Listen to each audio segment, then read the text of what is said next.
사랑과 마음 상담센터에서 보내드리는 성령 안에서 믿음의 자가진단 시간입니다. 로마서 14장을 진행하고 있습니다. 오늘도 우리의 신앙이 매우 현실적으로 어떻게 적용되어야 하는가에 대한 이야기를, 성도와의 관계, 율법을 해석하는 방식이 다른 사람들과의 관계에서 발생하는 문제들, 같은 공동체지만은 서로의 깨달음이 차이가 날 때, 믿음이 있고 믿음이 연약한 자의 관계에서 진짜 내가 깨달음이 있는 자인가, 저 사람을 내가 연약하다고 해서 비판하고 업신여기고 헐뜯을 수 있는 그런 존재인가, 이런 얘기를 근본적으로 제기하고 있는 말씀들이 14장 이야기입니다. 만일 음식으로 말미암아 네 형제가 근심하게 되면 이는 네가 사랑으로 행하지 아니함이라. 그리스도께서 대신하여 죽으신 형제를 네 음식으로 망하게 하지 말라. 여기서 음식이라는 말로 얘기를 했지만 어떠한 특정된 행위 또는 우리가 율법엔 당연히 음식을 가려 먹으라고 되어 있습니다. 이미 이것은 문화적으로 그 시대의 가치고 그 사회의 가치고 그 사회가 완전히 하나님을 섬기는 예로서 옳다고 여기고 있는 것입니다. 어느 누가 이런 걸 함부로 선을 넘어갈 수 있는 것이 안 됩니다. 그럼에도 불구하고 이런 음식 규례 가지고 형제를 비판하고 업신여기지 말라는 얘기를 하는 것이겠죠. 근데 이거 가지고 야 그거는 먹어도 되는 거야. 그냥 나는 안 먹는 게 원칙으로 되는 사람인데 먹어도 된다고 하니까 근심되겠죠. 다른 사람 다 먹어 또. 나만 못 먹네? 찝찝해서 어떡하지? 원래 그런 음식을 먹으면 체하고 또 배가 아프고 막 이런 신체화 현상까지 드러나는 것이 내가 옳담, 이거 먹으면 안 되는데 강력한 거부가 있을 때, 또 내가 뭘 해야 되는데 이거 어떡하지? 난 하기 싫은데 막 이런 거 있죠? 이런 걸로 인해서 내 무의식에서는 또 다른 이런 불편한 심정을, 감정을, 정서를 지우기 위해서, 가리기 위해서 신체화 현상을 나타내고 또 기타 다른 행동으로 마치 에너지가 흘러가듯이 흘러가게 만든다는 것이죠. 이 근심하게 만든다. 믿음이 연약한 자에 대한 얘기를 하는 거겠죠. 근데 이제 이렇게 근심하게 만드는 게, 야 괜찮아 뭐 이런 거 가지고 그래 라고 말하면서 거기에 임한 자들은 근심하게 되는 것이고, 또 이것이 근심하게 만들면서 형제 사랑을 실천하지 못하게 되는 그런 결과를 가져온다는 것이죠. 여기에는 진정한 깨달음이 아닌 뭔가 행위적인 것만 갖고 말할 확률이 있기 때문에 지금 이런 식의 얘기를 하고 있는 겁니다. 그러므로 너희의 선한 것이 비방을 받지 않게 하라. 당연히 음식물 규례 그건 아무 의미가 있는 것이 아니기 때문에 선악을 알게 한 나무의 열매를 먹지 말라는 말의 의미에서 음식을 가려 먹으라는 얘기죠. 왜냐하면 창세기에서 씨 있는 채소와 씨 없는 채소, 씨 없는 열매와 씨 있는 열매, 이런 식으로 씨에 대한 이야기, 거룩하지 못한 것, 경건하지 못한 이런 짐승들은 먹지 마, 이렇게 딱 가려놓은 것은 실제로는 뭐냐면 생명의 말씀만을 먹으라는 식의 의미를 담고 있는 것이거든요. 여기서 선한 것이라고 하는 것은 올바른 성경 해석에 대한 얘기입니다. 율법을 올바로 해석하는 것. 이것이 그리스도에 관련된 얘기인데, 내가 다른 사람들 근심하게 만듦으로 말미암아 비방을 받는다는 얘기죠. 저 믿는 게 맞아? 저 너무 지나친 것 같아. 해도 너무한 것 같아. 이런 식으로 뭔가가 있다는 얘기죠. 그래서 여기에는 형제 사랑이 바탕이 되지 않으면 이 말은 굉장히 적용하기 어려운 이야기가 됩니다. 17절입니다. 하나님의 나라는 먹는 것과 마시는 것이 아니라 오직 성령 안에 있는 의와 평강과 희락이라. 하나님의 나라, 하나님의 의, 하나님을 섬기는 이런 것들이 먹고 마시는 거에 있는 이런 행위적인 것이 아니라는 거죠. 어떤 규례에 있지 않고 성령께서 내게 역사하시는 것을 따라 의와 평강, 희락, 즉 의, 평강, 희락, 이건 다 그리스도로 인해서 나오는 것입니다. 성령의 역사로 내가 예수 그리스도의 십자가의 대속의 은총이 깨달아지면 이런 것들을 깨닫게 된다는 것이죠. 의가 무엇이고 평강이 무엇이고 희락이 무엇이고, 그리스도의 평강이 나를 주장하게 하는 것. 이 의는 예수 그리스도의 십자가의 대속의 은총을 믿는 그 믿음의 의, 그리스도의 의의 옷, 희락은 내가 죄의 집에서 해방됐을 때 나오는 그 기쁨, 뭐 이런 거에서 연관되겠죠. 죄의 집에서 해방된 이런 것들. 하나님의 나라는 여기서 얘기하는 거지. 즉 하나님을 믿는다 안 믿는다는 여기서 얘기를 하는 거지, 그런 음식물 규례 뭐 해라 말라 이게 아니라는 거예요. 내 내면 세계에서 이루어지는 일을 가지고 지금 하나님의 나라를 얘기하는 것이다 라고 얘기하는 겁니다. 여러분들하고 저하고 이 부분에서 그렇게 싸움이 일어나고 있었던 거 아니에요.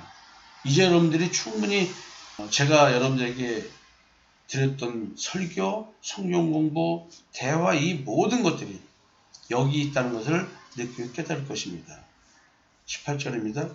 이로써 그리스도를 섬기는 자는 하나님을 기쁘시게 하며 사람에게도 칭찬을 받느니라. 그리스도를 섬기는 자는 이런 규례를 가지고 하라 마라를 가지고 괜찮아 이렇게 함으로써 문화적으로 배어있고 신앙적으로 배어있는 종교적으로 배어있는 이런 그 사람들의 행위적인 신앙 그것 때문에 근심하게 만드니까 거칠 걸 두지 말고 지금 믿음 안에서 이루어지는 이거에 대한 얘기를 좀 해라. 그리스도를 섬기는 자는 하나님을 기쁘시게 하며 사람에도 칭찬을 받는 얘기는 이런 거 말 안 하고 이런 거 연약하면 연약한 대로 냅두면서 일로 끌고 온다는 것이죠. 하나님의 나라가 진정으로 뭘 말하는가 이런 걸 얘기하다 보면 사람도 결국 그리스도를 섬기는 자에 대한 이야기를 받아들이게 된다라는 얘기를 이제 칭찬이라는 말로 하겠죠.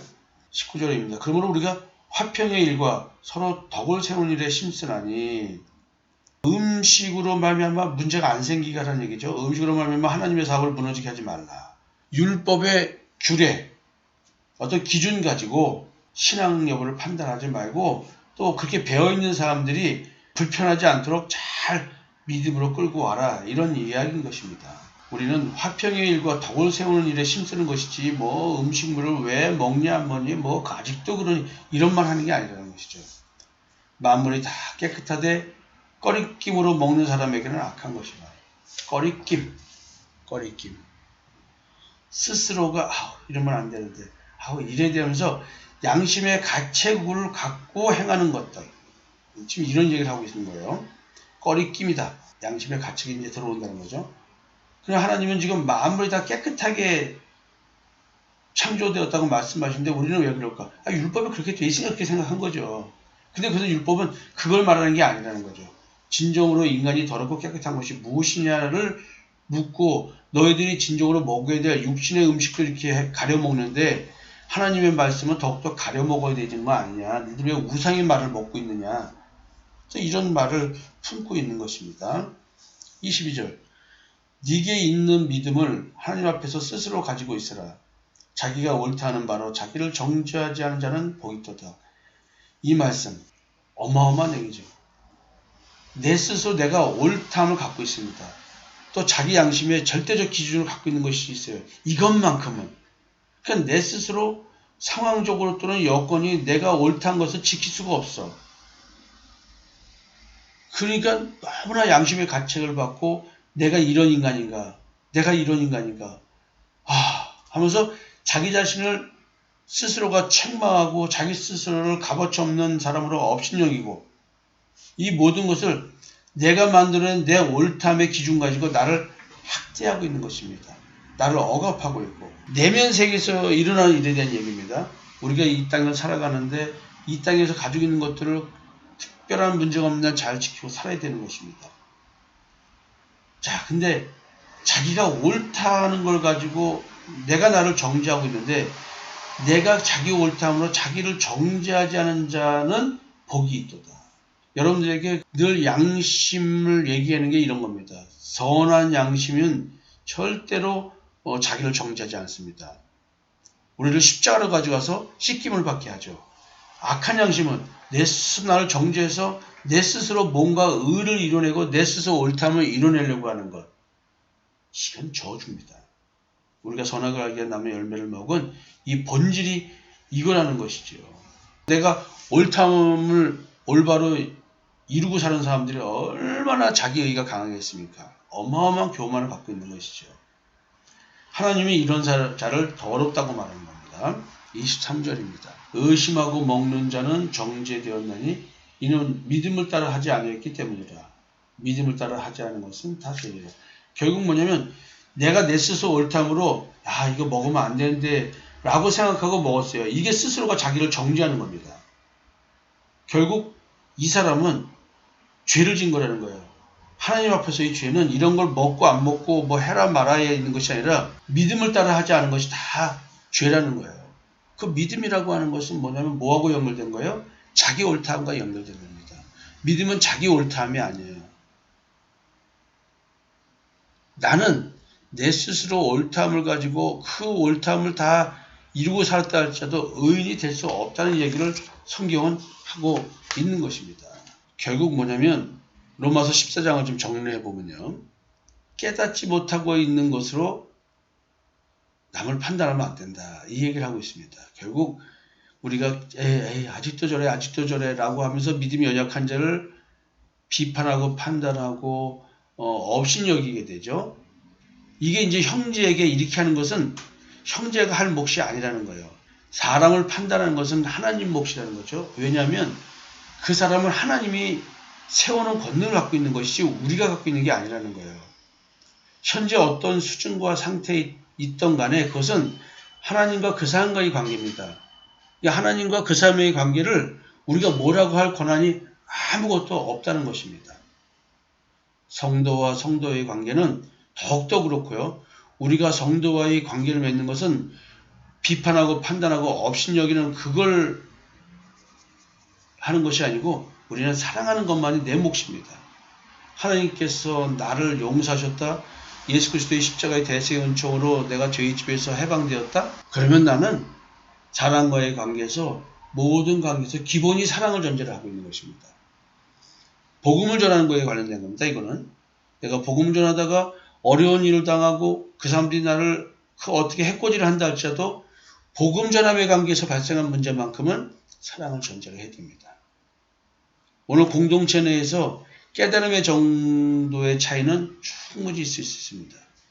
그러나 이것이 서로 관계에서 무시하고 무시받고 멸시하고 멸시받을 근거는 아니라는 것입니다.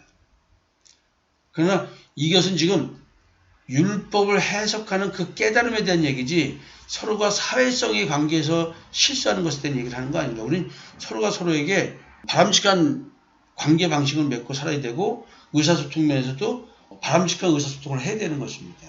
여러분들이 내가 무례하게 행동하고 하는 이런 것들을 상대가 나를 사랑으로 받아야 된다고 사랑을 요구하는 건 아닌 것입니다.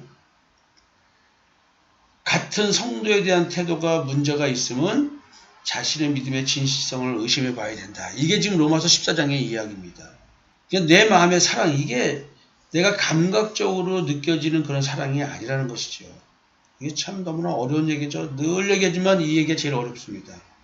나는 감각으로 사랑함을 느끼고 있고 사랑받음을 느끼는데 이 사랑이 아닌 경우 내가 재산을 다 팔아서 남을 도와주고 남을 구하기 위해서 내 생명까지 버린다 할지라도 사랑이 없으면 이렇게 말하죠. 그냥 인간적인 사랑은 하나님이 받아준 사랑이 아니라는 거예요. 이런 헌신적이다 할지라도 성령으로 말미암아 하나님의 사랑이 우리 마음에 부음바 됨이라. 이 사랑입니다.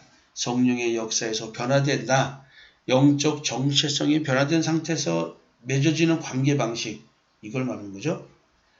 우리가 하나님의 나라의 비밀을 지닌 자라면 하나님의 나라에 대한 깨달음이 제대로 있을 것입니다. 하나님의 나라는 먹는 것과 마시는 것이 아니라 오직 성령 안에 있는 의와 평강과 희락이라 말하는 이 사도 바울의 이 고백, 내면 세계의 문제라는 것이죠. 이것이 그리스도를 섬기는 자라는 나의 증거입니다.